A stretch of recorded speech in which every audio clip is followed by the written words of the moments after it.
இதெல்லாம் கலிபோர்னியா மாநிலத்தினுடைய மிக அழகான பகுதிகள் மொத்தமாக அழிந்திருக்கக்கூடிய காட்சிகள். இதை நீங்க பாத்தீங்கன்னா என்ன செய்தி என்று பார்க்காதவர்களுக்கு இது காசாவினுடைய காட்சியோ என்று கூட என்ன தோணும். இந்த பகுதியில் அதிகமாக வாழக்கூடியவங்க யாருன்னா ஜூயிஸ், யூதர்கள் தான் வாழ்றாங்க. அதிலும் குறிப்பாக ஜியோனிஸ்டுகள் அதிகமாக இருக்கக்கூடிய பகுதி என்பதுதான் இங்கே நாம் கவனிக்க வேண்டிய மிக முக்கியமான ஒரு அம்சமாக இருக்கிறது. இதை நீங்க பார்க்கலாம். மே மாதம் 2024 ஒரு ஜூயிஸ் கேம்பில் உள்ளது. அவருடைய ஒரு வணக்கத்தலம். அந்த வணக்கத்தலம் எப்படி இருக்கிறது என்பதை பாருங்கள். இதில் நம்ம மகிழ்ச்சி அடைவதற்கு ஒன்றும் இல்லை. நாம் இதை வைத்து மகிழ்ச்சி அடைய போவதும் இல்லை. ஆனால் காசாவிலே இதுவரைக்கும் சுமார் 2000க்கும் மேற்பட்ட பள்ளி வாயில்களை அநியாயமாக அழித்திருக்கிறார்கள். மொத்தமாக காசாவில் இதுவரைக்கும் ஏற்பட்டிருக்கக்கூடிய கட்டிட அழிவுகளாக 40 பில்லியன் USD என்று ஐநா கணக்கெடுக்கிறது. கலிபோர்னியாவுடைய இந்த அழிவுல 50 பில்லியன் USDகள் மொத்தமாக அழிவுக்குள்ளாகி இருக்கிறது என்ற செய்திகள் வந்திருக்கிறது. ஃபிரௌனை கண்ட சமுதாயம், ஹாமானை கண்ட சமுதாயம், பத்ர்கலம் கண்ட சமுதாயம், இது போன்றதற்கெல்லாம் அஞ்சக்கூடிய சமுதாயம் அல்ல. தன்னை விட மிகைத்தவன், இந்த உலகத்தை படைத்தவன், இந்த உலகத்தை கட்டி ஆளுகிறவன், நம்மை கண்காணிக்கிறவன், நாளை மறுமையிலே நமக்கு தண்டனையோ சொர்க்கமோ தர இருக்கிறவன், நமக்கு மேலான் என்று நம்மை பார்த்துக் கொண்டிருக்கிறான் என்பதை மனிதர்களுக்கு உணர்த்துகிற ஒரு காரியமாகத்தான் இறைவன் இதை நமக்கு காட்டியிருக்கிறான்.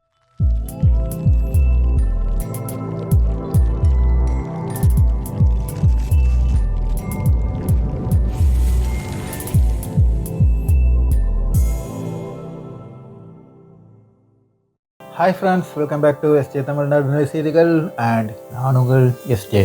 அன்பிற்கினிய சகோதர சகோதரிகளே, உலகம் பலவிதமான அழிவுகளை அவ்வப்போது சந்தித்து வருவதை நம்ம ஊடகங்கள் வழியாக தொடர்ந்து பார்த்து வருவோம். அந்த அடிப்படையில் மனிதர்களுக்கு செய்கிற அழிவுகள், யுத்தம், சண்டை போன்ற அழிவுகள் இருக்கிறது. நம்ம கண்ணுக்கு முன்னாடி உலகளாவிய ரீதியில எங்கெல்லாம் நடக்கிறது என்பதை பார்த்துக் கொண்டிருக்கிறோம். அதே நேரத்தில் அவ்வப்போது ஏற்படக்கூடிய பூமி அதிர்ச்சிகள், காட்டுத்தீ பரவுதல், இல்ல அபாயம், சுனாமி போன்ற அழிவுகளும் ஏற்படக்கூடியதை கண்ணால பார்க்கிறோம். இந்த மாதிரியான ஒரு நிலையில இப்பொழுது ஏற்பட்டிருக்கக்கூடிய ஒரு மாபெரும் அழிவுதான் கலிபோர்னியா மாநிலம் அமெரிக்காவில் மொத்தமாக பற்றி எரியக்கூடிய அழிவாக இருக்கிறது. இந்த அழிவை பொறுத்தவரையில் இதுல என்ன நடந்திருக்கிறது, எப்படி நடந்திருக்கிறது என்பதை பார்ப்பதற்கு முன்பதாக ஒரு செய்தியை நான் நினைவூட்ட வேண்டியிருக்கிறது. அது என்ன செய்தி என்று சொன்னால், அண்மையிலே 2-3 நாட்களுக்கு முன்பதாக ஊடகங்களுக்கு பேசிய அமெரிக்காவினுடைய தேர்வு செய்யப்பட்டிருக்கக்கூடிய அதிபர், எதிர்வருகிற 20ஆம் தேதி ஜனாதிபதியாக பதவியேற்க இருக்கக்கூடிய டொனால்ட் ட்ரம்ப் அவர்கள் என்ன சொன்னாங்கன்னு சொன்னா, காசாவில் இருக்கக்கூடிய யூதர்களை, காசா பகுதிகளில் தற்போது பணைய கைதிகளாக வைக்கப்பட்டிருக்கக்கூடியவர்களை பாலஸ்தீன விடுதலை அமைப்பினர் உடனடியாக விடுதலை செய்யாவிட்டால் காசாவை நரகமாக்குவேன் என்று சொல்லியிருந்தார். இன்னொரு கட்டத்திலே பேசும்போது காசாவினுடைய நரகங்களை வெடிக்க செய்வேன் என்கிற வார்த்தைகளை எல்லாம் அவர் பயன்படுத்தி இருந்தார். இந்த நேரத்தில் தான் தற்போது கலிபோர்னியா பற்றி எரிந்து கொண்டிருக்கிறது.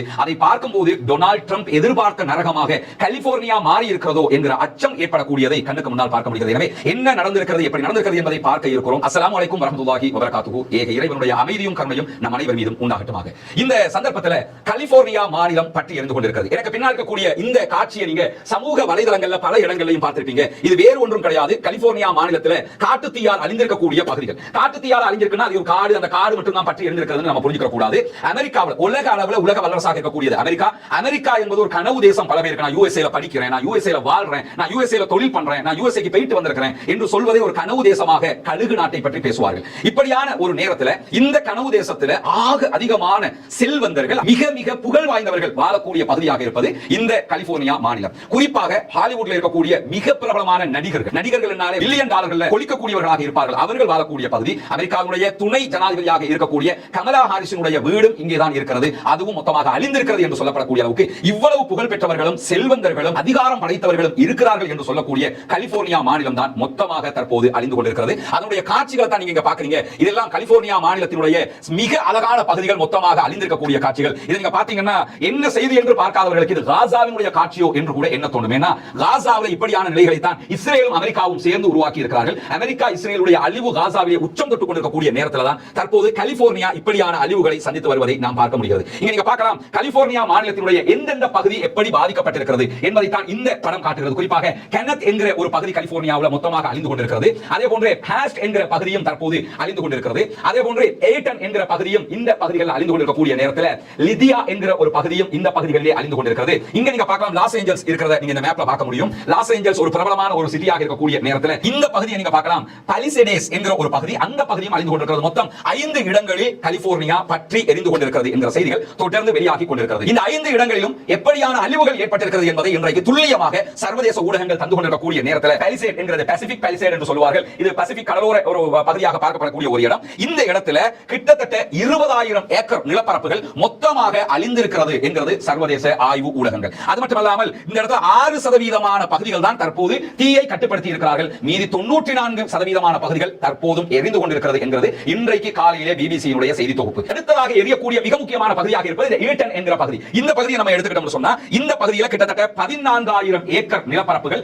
பற்றி எரிந்து கொண்டிருக்கிறது. அங்கும் இதுவரைக்கும் 5% பகுதிகளை தான் கட்டுப்படுத்தி இருக்கிறார்கள் என்கிற செய்திகள் வெளியாகி இருக்கிறது. அதே போன்று கென்னத் என்கிற பகுதி இங்க இருக்குது. இந்த கென்னத் என்கிற பகுதியை நம்ம எடுத்துக்கிட்டோம்னா 0% கூட இன்னும் நாங்க அங்க இருக்கக்கூடிய பகுதிகளில் தீயை கட்டுப்படுத்தவில்லை என்கிறது அமெரிக்காவுடைய தீயணைப்புத்துறை, கலிபோர்னியாவுடைய தீயணைப்புத்துறை. இந்த பகுதியை நம்ம பார்த்தோம்னா கிட்டத்தட்ட 960 ஏக்கர் பகுதிகள் தீயிலே எரிந்து கொண்டிருக்கிறது என்கிற செய்திகள் வெளியாகி இருக்கக்கூடிய நேரத்தில் தான் இந்த ஹார்ட்ஸ் என்கிற பகுதிகளில் தீ பற்றி எரிந்து கொண்டிருக்கிறது தற்போதைய நிலையிலையும். இந்த பகுதிகளையும் இதுவரைக்கும் 0% அளவுக்கு கூட தீயை கட்டுப்படுத்த முடியாமல் தடுமாறிக் கொண்டிருக்கிறார்கள் என்கிற செய்திகள் வருகிற போது இந்த பகுதிகளில் இருக்கக்கூடிய செய்மர் என்கிற ஒரு பகுதி மிக அதிகமாக பாதிக்கப்பட்டிருக்கிறது. கிட்டத்தட்ட 700 ஏக்கர் நிலப்பரப்பை கட்டுப்படுத்த முடியாமல் அங்கிருக்கக்கூடிய தீயணைப்புத்துறை தடுமாறிக் கொண்டிருக்கிறது என்கிற செய்திகளுக்கு மத்தியில் தான் லிதியா என்கிற இந்த பகுதியும் தீப்பற்றி எரிந்து கொண்டிருக்கிறது. இந்த பகுதியை நம்ம எடுத்துக்கிட்டோம்னா கிட்டத்தட்ட 400 ஏக்கர் நிலப்பரப்பு இந்த பகுதிகளிலே தீப்பற்றி எரிந்து கொண்டிருக்கிறது. தீயணைப்புத்துறையினர் 60% பகுதிகளை கண்ட்ரோல் பண்ணிட்டோம் என்று அறிவிச்சிருக்காங்க. ஆனா கண்ட்ரோல் பண்ணாத இன்னும் பல பகுதிகள் இருக்கிறது என்றும் அந்த பகுதிகளிலும் சொல்லப்படுகிறது. இப்படி மொத்த கலிபோர்னியாவே எப்படி மாறிக்கொண்டிருக்கிறது என்பதை தான் இந்த காட்சிகள் காட்டுகிறது. இன்னும் சில வரைபடங்கள் வெளியிடப்பட்டிருக்கு. இதை நீங்க பார்க்கலாம். கென்னத் என்கிற பகுதியில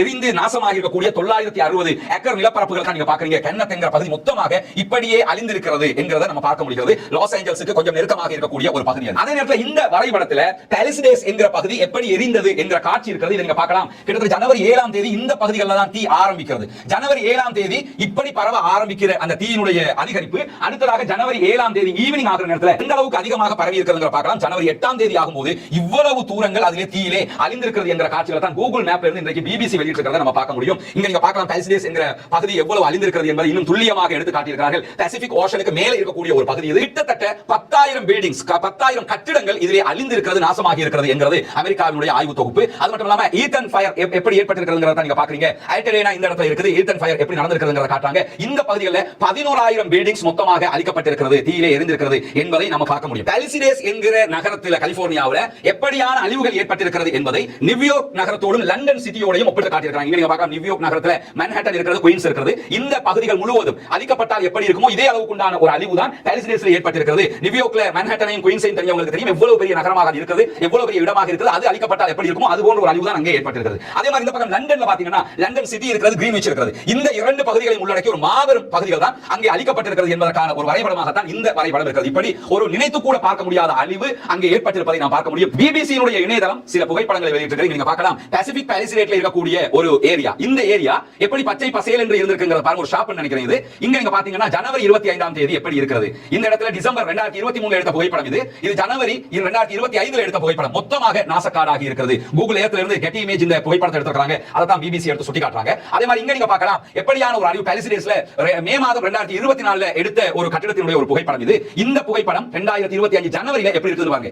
இருந்த இடம் தெரியாம இருக்குது. ஆனா உள்ள இருக்கிற அமெரிக்காவோட கொடி பிளாக் மட்டும் தெரியுது. இங்க முழு கட்டிடமே இப்படி இருந்த கட்டிடம் தான் இப்படி அழிக்கப்பட்டிருக்கிறது என்கிறது கெட்டி இமேஜ். அதே மாதிரி நீங்க பாத்தீங்கன்னு சொன்னா ஒரு மேப் காட்டி இருக்காங்க. எப்படி இருந்த இடம் எப்படி ஆகி இருக்கிறது என்பது. இப்படி தான் பிஃபோர் ஆஃப்டர் காட்டி இருக்காங்க. இங்க பாருங்க இப்படி தான் இருந்தது இந்த பகுதிகள். மொத்தமாக நீங்க பாத்தீங்கன்னா இப்படி இருந்த பச்சை பசேல் எவ்வளவு அழகான ஒரு நகர். இப்படி இருந்த ஒரு நகர் தான் தற்போது இப்படி ஆகி இருக்கிறது என்பதை காட்டி இருக்கிறார்கள் பிபிசியினுடைய புகைப்பட தொகுப்புல. இங்க பாருங்க மொத்தமாக அழிந்திருக்கிறது. ஆனால் அழிய முன்பதாக இந்த நகர் இப்படி இருந்தது என்பதை தான் இந்த புகைப்படமும் நமக்கு காட்டுகிறது. அப்படியானால் எவ்வளவு பெரிய அழிவு என்பதை நாம் உணர முடிகிறது. ஜூலை மாதம் 2022 எடுத்த ஒரு புகைப்படம் இது. இந்த இடம் ஜனவரி 2025 எப்படி இருக்கிறது என்பதை பாருங்கள். மொத்தமாக அழிந்திருக்கக்கூடிய காட்சிகள் பதிவு செய்யப்பட்டிருக்கிறது. அதே போன்று இந்த புகைப்படம் மே மாதம் 2024 எடுக்கப்பட்ட ஒரு புகைப்படம். அது தற்போது எப்படி ஆகி இருக்கிறது என்பதையும் இந்த கூகுள் இமேஜ் காட்டக்கூடியது பிபிசி எடுத்து சுட்டி காட்டியிருக்காங்க. இந்த பகுதியில் அதிகமாக வாழக்கூடியவங்க யாருன்னா ஜூயிஸ், யூதர்கள் தான் வாழ்றாங்க. அதிலும் குறிப்பாக ஜியோனிஸ்டுகள் அதிகமாக இருக்கக்கூடிய பகுதி என்பதுதான் இங்கே நாம் கவனிக்க வேண்டிய மிக முக்கியமான ஒரு அம்சமாக இருக்கிறது. இதை நீங்க பார்க்கலாம். மே மாதம் 2024 ஒரு ஜூயிஸ் டெம்பிள் உள்ளது. இது அவர்களுடைய ஒரு வணக்கத்தலம். அந்த வணக்கத்தலம் எப்படி இருக்கிறது என்பதை பாருங்கள். இதை நம்ம மகிழ்ச்சி அடைவதற்கு ஒன்றும் இல்லை. நாம் இதை வைத்து மகிழ்ச்சி அடைய போவதும் இல்லை. அழிவு யாருக்கு ஏற்பட்டாலும் தாங்க முடியாத கவலை நமக்கு ஏற்பட வேண்டும் என்பதில் எந்த மாற்று கருத்தும் இல்லை. ஆனால்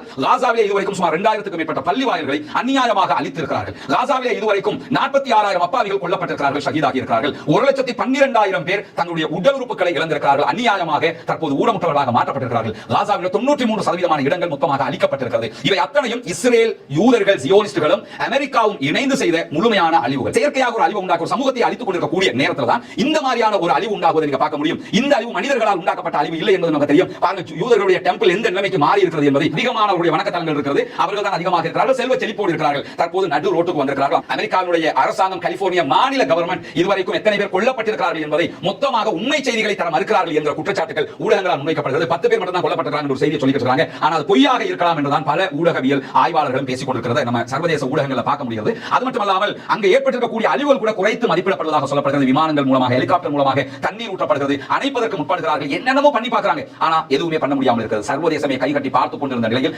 காசா தீயிலே அழிக்கப்பட்டுக் கொண்டிருக்கக்கூடிய நேரத்தில் சர்வதேசமே தற்போது கையால் ஆகாமல் மாறி இருக்கிறது. எதுவும் செய்ய முடியவில்லை. கலிபோர்னியாவினுடைய அழிவை நிறுத்த முடியவில்லை. அந்த அளவுக்கு ஒரு மாபெரும் அழிவு தற்போது கலிபோர்னியாவிலே ஏற்பட்டு வருவதை நாம் பார்க்க முடிகிறது. ஏன்னா இந்த அழிவுல இதுவரைக்கும் வெளியாக இருக்கக்கூடிய தகவல்கள் பிரகாரம் இந்த 4-5 ஏரியாவுல மட்டுமே சுமார் 50 பில்லியன் USD அளவுக்குண்டான எகனாமிக் பொருளாதார அழிவு சேதம் ஏற்பட்டிருக்கிறது என்று சொல்கிறார்கள். மொத்தமாக காசாவுல இதுவரைக்கும் ஏற்பட்டிருக்கக்கூடிய கட்டிட அழிவுகளாக 40 பில்லியன் USD என்று ஐநா கணக்கெடுக்கிறது. காசாவினுடைய மொத்த அழிவினுடைய சாராம்சமாக 40 பில்லியன் USD ஆக இருக்கிற போது கலிபோர்னியாவுடைய இந்த அழிவுல 50 பில்லியன் USDகள் மொத்தமாக அழிவுக்குள்ளாகி இருக்கிறது என்கிற செய்திகள் வந்திருக்கிறது. அப்ப நம்ம என்ன புரிஞ்சுக்கிறோம்னா, இந்த உலகத்துல நம்ம எவ்வளவு ஆட்டம் போட்டாலும் எவ்வளவு பெரிய ஆளு நினைச்சாலும் உலகம் மிக குறுகியது. நம்மை விட மேலான இறைவன் படைப்பாளர் நமக்கு மேலாக இருக்கிறான். நம்முடைய ஆட்டத்தை ஆடுகிற வரைக்கும் விட்டு விடுகிறான் என்பதற்காக நாம் தான் பெரியவர்கள் என்று அர்த்தம் அல்ல. ஆடி அடங்குகிற போது நான் தான் பெரியவன் என்பதை காட்டுவதற்காக, எல்லாவற்றையும் மிகைத்தவன் என்று காட்டுவதற்காக, அல்லாஹு அக்பர் என்பதை நிரூபிப்பதற்காக இது போன்ற காட்சிகள் எல்லாம் உலகத்தில் நடந்தேறுவதை நாம் பார்க்க முடியும். இப்ப நான் சொன்ன அழிவினுடைய கணக்கு கூட இப்ப வந்திருக்கிற சாதாரண கணக்கு தான்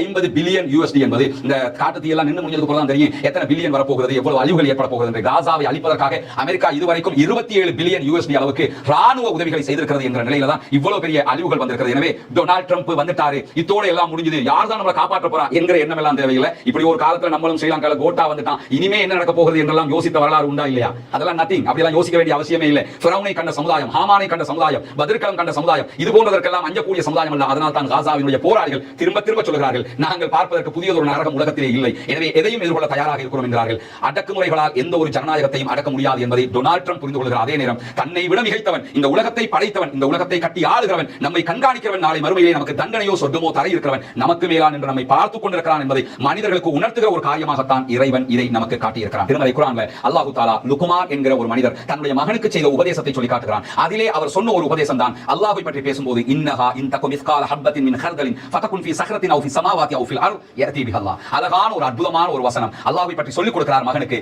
இன்னஹா இன் தகும் மிஸ்கால ஹப்பத்தின் மின் ஹர்தல், எனது அருமை மகனே, கடுகு அல்லது அதைவிட ஒரு சிறிய பொருள், ஃபதகுன் ஃபீ ஸஹ்ரத்தின், அது ஒரு கற்பாறைக்குள் இருக்கிறது என்று வைத்துக்கொள், அவ் ஃபீ ஸமாவாத், அல்லது வானங்களுக்குள் இருக்கிறது என்று வைத்துக்கொள், அவ் ஃபில் அர்த், அல்லது பூமிக்கு அடியிலே இருக்கிறது என்று வைத்துக்கொள். இது யாருக்கு தெரியாவிட்டாலும், எந்த சேட்டலைட்டுக்கு மாட்டாவிட்டாலும், யாராலும் கண்காணிக்க முடியாவிட்டாலும் யஅதி பிஹல்லாஹ், அது அல்லாஹ்வுக்கு தெரியும். அல்லாஹ்வால் அதை கொண்டு வர முடியும். அல்லாஹ் தான் அனைத்துக்கும் அதிகாரம் படைத்தவன். இந்த காட்டுத்தீயை அடக்க முடியாத, கையாலாகாதவர்களாக, உலக மகா அறிவியல் படைப்பை கொண்டிருக்கக்கூடியவர்களாக தங்களை காட்டிக்கொண்ட அமெரிக்காவே தடுமாறிக் கொண்டிருக்கிறது. இறை சக்திக்கு முன்பதாக யாரும் நிற்க முடியாது, இறைவனுடைய ஆற்றலுக்கு முன்பதாக நம்மால் தாக்குப்பிடிக்க முடியாது என்பதற்கு மிகச்சிறந்த ஒரு ஆதாரமாக இது இருக்கிறது. 6வது அத்தியாயம் 6வது வசனத்திலே இறைவன் சொல்லி காட்டுகிறான், அலம் யரவ் கம் அஹ்லக்னா மின் கப்லிஹிம் மின் கர்ன், இவர்களுக்கு முன் எத்தனையோ தலைமுறையினரை அழித்திருக்கிறோம் என்பதை இவர்கள் அறியவில்லையா? உங்களுக்கு செய்து தராத வசதிகளை எல்லாம் அவர்களுக்கு பூமியிலே செய்து கொடுத்திருந்தோம். வானத்தை அவர்கள் மீது தொடர்ந்து மழை பொழிய செய்தோம், அவர்களுக்கு கீழ் ஆறுகளையும் ஓட செய்தோம். அல்லாஹ் தஆலா இதுக்கு முன்னாடி பல சமூகங்களை அழிச்சிருக்கிறோம்னு சொல்லிட்டு, ஆனா உங்களுக்கு கொடுக்காத பல அருள்களை எல்லாம் கொடுத்திருந்தோம், வானம் பொழிந்தது, பூமி விளைந்தது என்ற செய்திகளை எல்லாம் சொல்லி காட்டி விட்டு சொல்றார். அவர்களுடைய பாவங்களின் காரணமாக அவர்களை நாங்கள் அழித்தோம், அவர்களுக்கு பின்னர் வேறு தலைமுறையினரை உருவாக்கினோம். அல்லாஹ் தஆலா 6வது அத்தியாயம் 6வது வசனத்திலே சொல்றான், எல்லா வசதி வாய்ப்பையும் கொடுத்தோம், அவங்க செஞ்ச பாவத்தினால அவர்களை அழித்தோம், அவர்களுக்கு பதிலாக வேறு தலைமுறையினரை உண்டாக்கினோம். எனவே அழிவுகள் வருகிற போது மீண்டும் புதிய தலைமுறையும் உருவாகும் என்பதையும் நாம் புரிந்து கொள்ள வேண்டும். எனவே பாவங்களை தவிர்ப்போம், அநியாயங்களை தவிர்ப்போம், ஏழைகளுக்கும் கஷ்டப்படுகிறவர்களுக்கும் உதவுவோம், யாருக்கெல்லாம் உதவ முடியுமோ அவர்களுக்கு உதவுவோம். இது போன்ற அழிவுகள் நமக்கு ஒரு படிப்பினையாக இருக்கட்டும். இதுதான் கலிபோர்னியாவிலே நடந்து வரக்கூடிய சம்பவமாக இருக்கிறது.